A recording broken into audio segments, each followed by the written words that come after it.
Hey YouTube, it's Anthony. How you doing? It's been a great day. I stayed home. It was raining out. So anyway, KFC, we're gonna do two reviews. We're gonna do Raw, and we're gonna do a spoiler Avengers: Age of Ultron. Anyway, let's get to it. So Monday night, Triple H came back after his month-long sabbatical. He said that there's gonna that that he needs to take care of business. He called Seth Rollins, the WWE champion, was there, and he said that Kane's been running amok and this and that, and he said that Kane and then Payback is tomorrow night. Unfortunately, I will not be going to the one in Legends. Shout out to them, by the way. Unfortunately, no, Paul Rosenberg has to shoot a movie, and Noel Foley's gonna be there. I'm gonna have to miss that because I'll be tired. Number one, number two, I won't be out till late. So, and I'm still waiting for that train to be finished. They told me about another month from now. Anyways, Raw, it was Dean Ambrose against J&J Security, and Dean Ambrose dominated the match. He won the match. He won the match fair and square. And the second match was, I believe it was Dolph Ziggler against King Wade Barrett. I'm afraid I got some bad news. Anyway, they were neck and neck. Then Sheamus comes out and attacks Dolph Ziggler.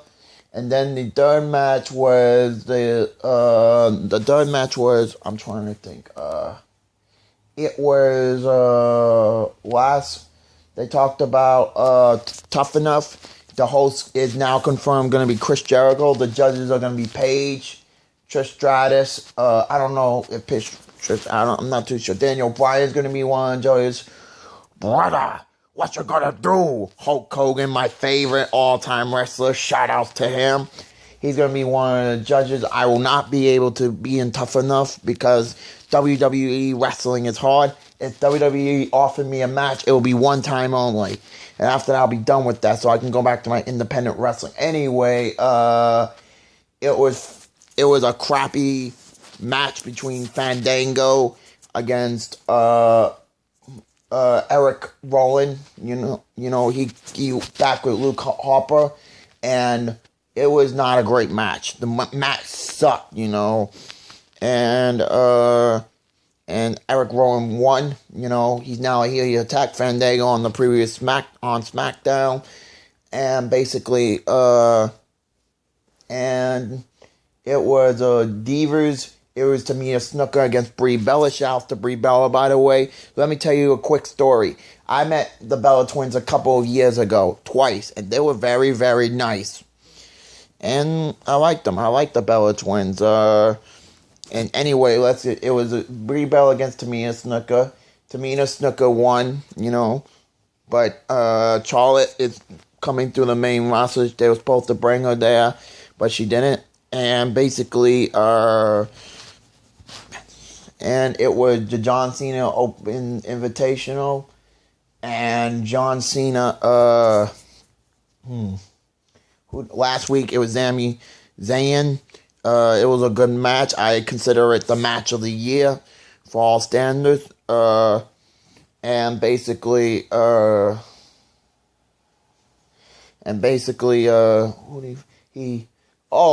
right, he challenged Neville in a superb match.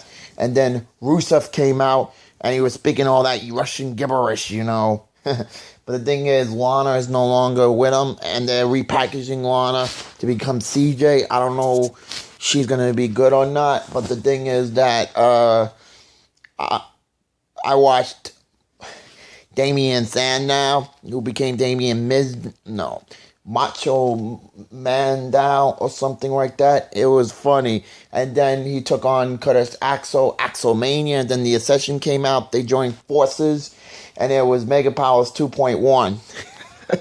God bless your soul, Randy and Hulk Hogan. I'm still watching. If you're watching this, I like you. I want to meet you. Someday it will happen. Maybe at New York Comic Con this year.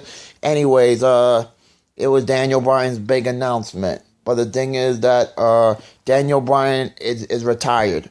He had a hell of a career at Ring of Honor. He was Bryan Danielson, and he was singing "It's the Final Countdown." I love that song. They were playing it on Attack of the Show back when Esquire had a G4 network. But I heard he's coming out with a book, so hopefully he'll make an appearance right here in New York City, in Times Square. No, I don't know. I don't know what the plans are, but we'll have to see. Anyways, he relinquished the belt, and they announced that Elimination Chamber is gonna be at the WWE Pay Network in 2 weeks. My mom don't want me to have it because it's too much money. I told her it's free. It's $9.99, but my Uncle Billy and charged $60 for it. Please, sorry, I was doing a cheese.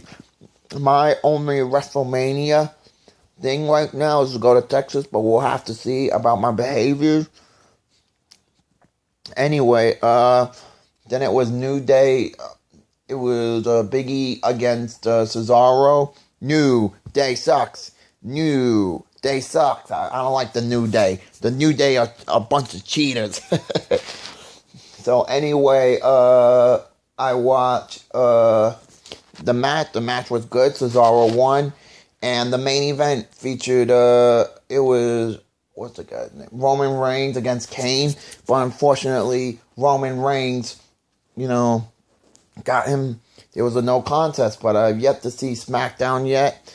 So I'll inform you. By the way, Payback, the new stipulation. If Seth Rollins doesn't come out champion, Kane will no longer be the director of operations. I heard a rumor mill, word on the street that at SummerSlam in Brooklyn, Kane and Big Show are going to fight. It's going to be their last match, and they're going to retire, but we'll see what happens. We'll cross that bridge when we get to it. Anyways, the main event, it was Seth Rollins against, what's the guy's name? Randy Orton. It was a classic match. This is like the 100th time they faced each other, and it was good. The thing is, Randy Orton came out on top at the end, and that's it. That's it for my Raw review. And I'm gonna review Impact tomorrow. I have to go get up for church tomorrow. Anyways, the Avengers: Age of Ultron spoilers. Now, be warned. Be warned that I'm gonna tell you. If you want to turn you don't want to hear what happened in Avengers, it was a very fun movie. It started off that they were in Von Strucker's lab, the twins. They were doing experiments on them. In the comics, actually, they were Magneto's kids. Unfortunately, Fox owned the rights to the Magneto character, and I'm hoping that after X-Men Apocalypse, they'll get the rights back. So, anyways, I'll get back. They were being held hostage, and Tony Stark cursed. He said, "I can't say the word, but I can say the ultimate word, crap." He said, Captain America, he said, "language." That was the best funny line in the movie. They were trapped. Wanda and Pedro were trapped in the facility that Von Strucker was in. And they beat Von Strucker. I was disappointed in how Von Strucker was. I liked Von Strucker, but unfortunately, he was limited. But anyways, it was Tony Stark and Steve Rogers it was Tony Stark and Bruce Banner know how Ultron worked, and Jarvis, and they were having a shutdown, and the Switch said, Ultron said, "I'm the better god than you, Jarvis," this and that. And then they were having a party. I like Falcon's appearance. I did not know if he were making an appearance. Anthony Mackie said that, Anthony Mackie said he wasn't so sure he was going to make appearance, reprise his role as Falcon.